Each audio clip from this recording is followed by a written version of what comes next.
Rebel.Fulcrum cosplay here. This is going to be one of my more complicated builds that I've ever attempted. I will include links to this model in the comments, but this has not been an easy process to print. This is not going to be an easy process to assemble. This is not a beginner print for someone just getting into either cosplay or into 3D printing. This print was finicky to even make. For reference, I'm using PETG here because this is a piece that I could potentially wear out in the sun for longer periods of time. I did not want that direct heat potentially warping it. But what this is, whether you can tell or not, is a model of Ahsoka Tano's Lekku, well, actually only part of it, from the Rebels animated series. And again, this is only part of the build, and by the end of this, I'm probably going to have close to 20 build plates, and I haven't even started on the Lekku yet. This is just part of the Montrals. So yeah, we're gonna see how this goes and see if this model is worth continuing printing. It's a 50-50 shot at this point. So what am I going to use to combine these? I'm going to use Loctite plastic bonder, which is a 2-part bonder. And I'm also going to use some JD Weld Clear Weld, which is an epoxy, but it's 5-minute epoxy. Now the reason why I'm using these is because this model is extraordinarily thin. It's about 2 millimeters thick on the walls at its thickest points. This here is part of the skull cap that actually sits on the head. This is maybe 1.5 millimeters. This is very thin. There's very little surface area for the adhesive to stick to. He put, the maker of this model, put these style attachments in, which are pretty common on most slicing softwares, that you can just add a quick attachment and it's the thickness of a piece of filament. But the problem is that these only go about 1 millimeter deep. So there's not a lot of friction to hold a piece in place. So what I'm planning on doing is using the plastic bonder that's really fast in setting on these larger attachment points, and then going around the entirety of the seam with the epoxy in an attempt to create a stronger bond. And then once that sets, I have some rubberized sealant that I'm going to coat the inside of the seams that will never be seen, but trying to give more structure to the seams, because I'm terrified this thing is just going to completely collapse on me. So we'll start with the first couple of pieces to see if we can't get them to just stick. Fingers crossed. We get our epoxy out. It's 5-minute epoxy, so it gives me a little time to work with it, but not so much time that I can dawdle. With epoxy, 2-part epoxy, you have to mix it. You want something that you don't care about to mix it on. Generally, these are equal parts. You want something, again, that you don't care about to stir with.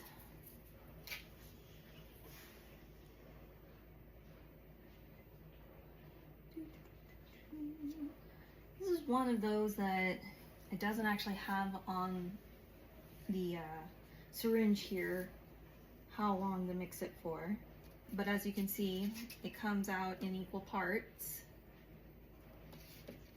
Let's see if that's enough to do this piece. And you can reseal it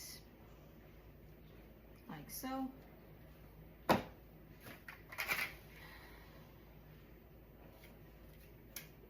So it says mix thoroughly for 1 minute.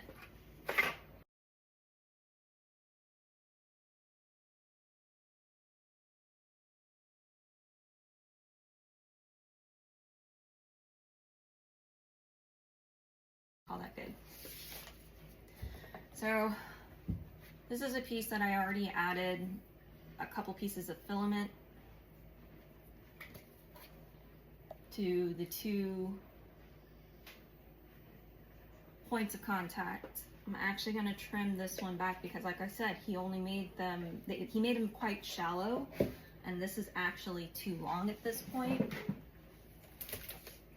So I'm going to trim it back.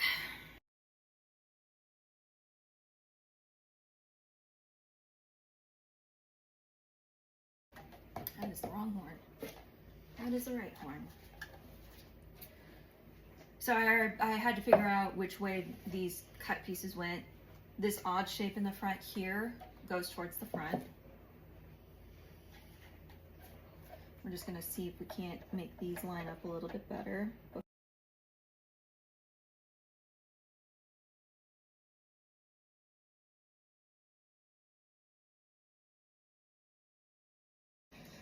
That looks better.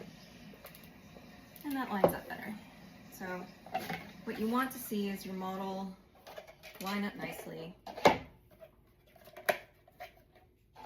Try to minimize the gaps that you can.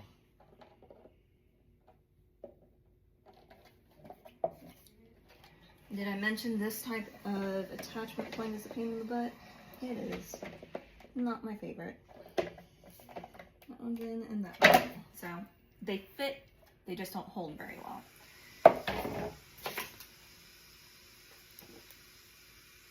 So what I'm actually going to do, because this doesn't set as quickly as the plastic bonder, I'm just going to get a decent amount on this popsicle stick.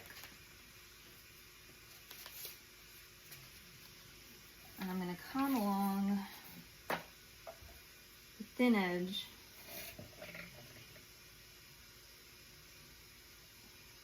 and just try to put a bead of this along the entirety of this seam.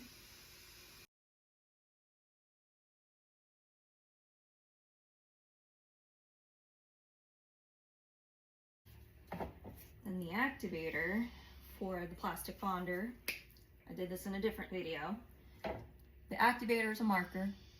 The instructions say to coat both sides of the attachment points, or wherever you're putting this, coat both sides with the activator.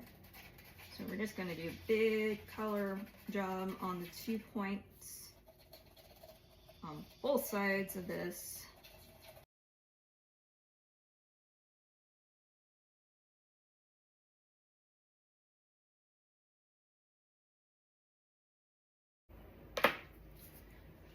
So once this sets up for a minute, you take your glue part of your bonder and you just dot it a couple spots on where you want the attachment point. Does not take much. Try not to touch the tip to the part that you actually put the activator on, because it will glue your glue shut. Ask me how I found that out. All right, fingers crossed. Let's see if I can get this on.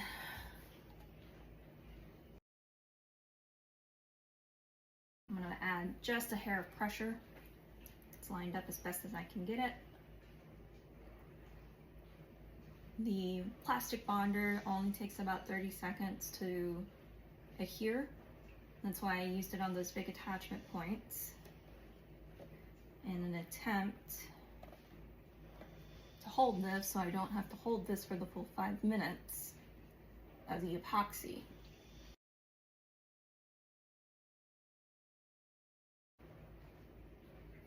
It's holding.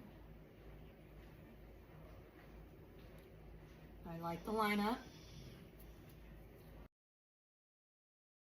I'm not going to touch this again.